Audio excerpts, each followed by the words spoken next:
Is Kyle Shanahan distancing himself from his players?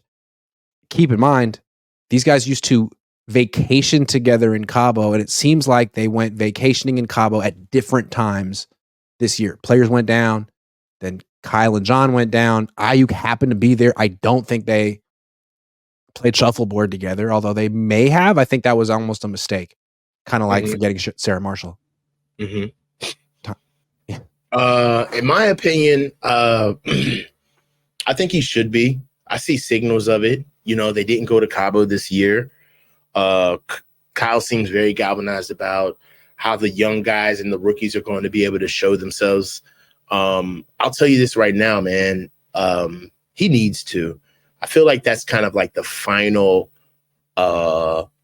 step for him to honestly not even win a Super Bowl, but just to see what this team is.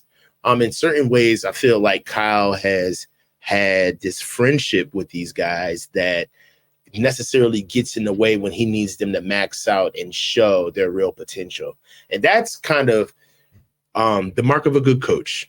The reason why you don't muddy the waters with friendship is because you want to make sure that the player is always going to be doing their level best at all times. And it can't be like this consultancy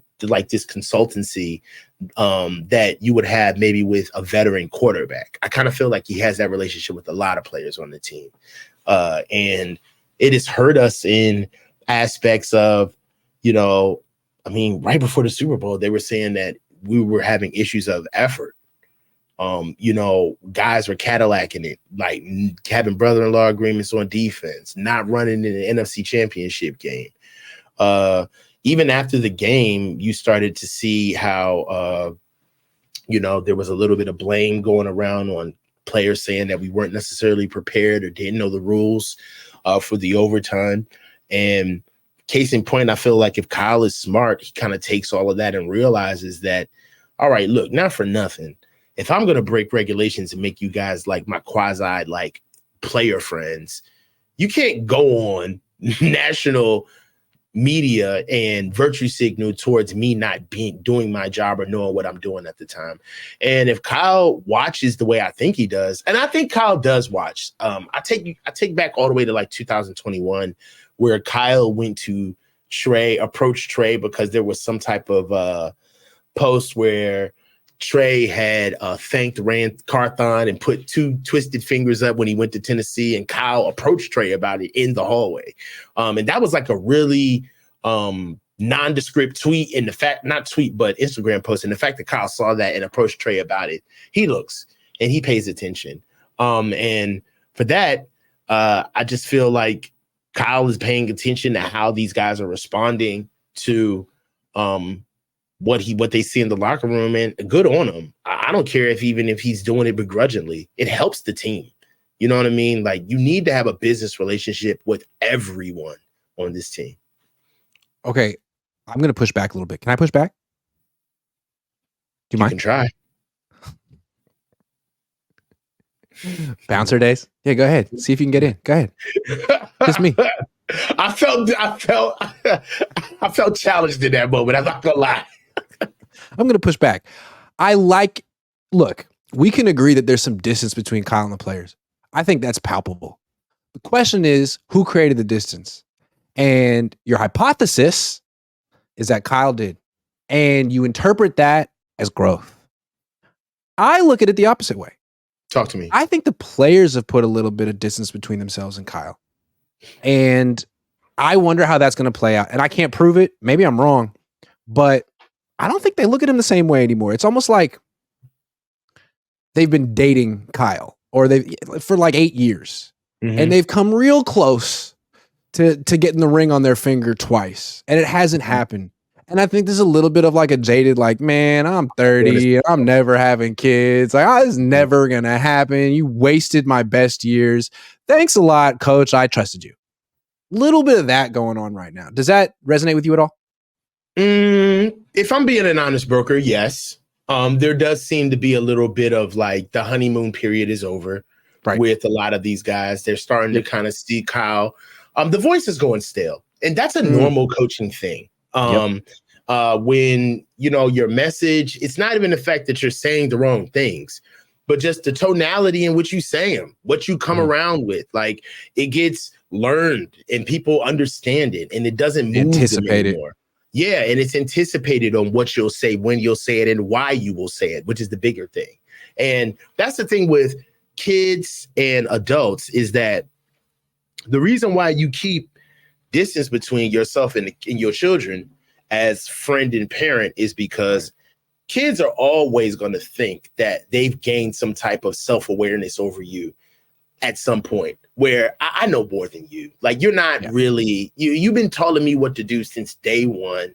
It's time for me to run my own show. I know what's going on. And I'm 14 now, Dad. Yeah, exactly. And I feel like that's what rears its ugly head when you kind of coddle your players. Hey, we're friends. You're 14 and we're friends, but I have to tell you what to do every once in a while because you're only 14. Like, no, we're friends. What player can you say that's a superstar, not just a rookie or like a fringe guy, but what players in the core would you say approach the game where it's like, I'm literally just going to do my job. I could care less what Kyle does. Like, I'm just going to do my job. Maybe Christian. I mean, now I think we're getting more and more.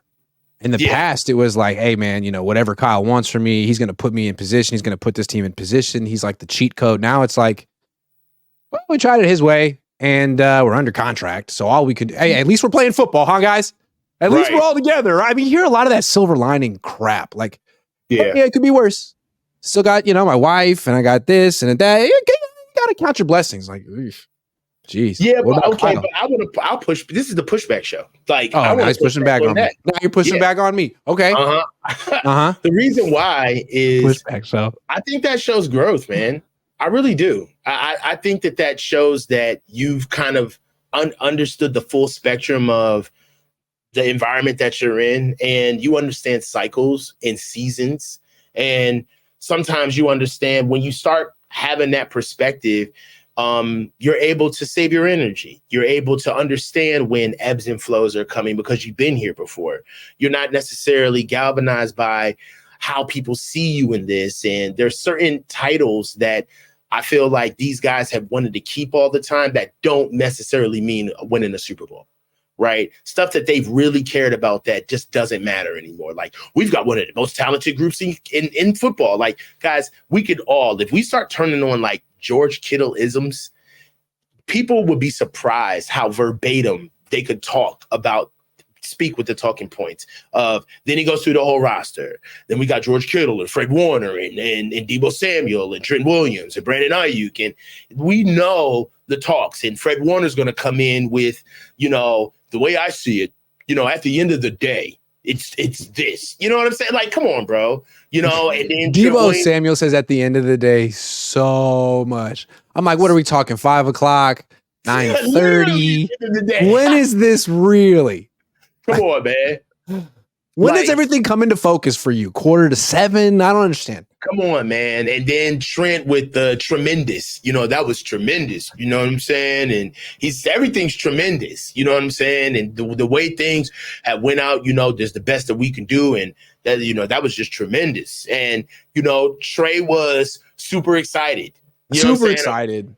I'm super excited. I'm super excited for blah, blah, blah. I'm just super excited, blah, blah, blah, blah, super excited for this, that, and the third. And then, you know what I'm saying? It's like, what do you want for lunch, Trey? I want a super excited salad. I just want to be super excited. Like, that is true. I miss super excited. Yes, bro. Like, so this is the thing, bro. Like, what's the Brock Purdyism? What does he say? The Brock Purdyism. What is Brock Purdy? If I listen to Brock enough, what does he say? Brock is he'll say like, these guys, or he'll say I have to listen to Brock more, to be honest with you. I do. But I can't wait till someone needs to be able to do a Brock Purdy impression with it.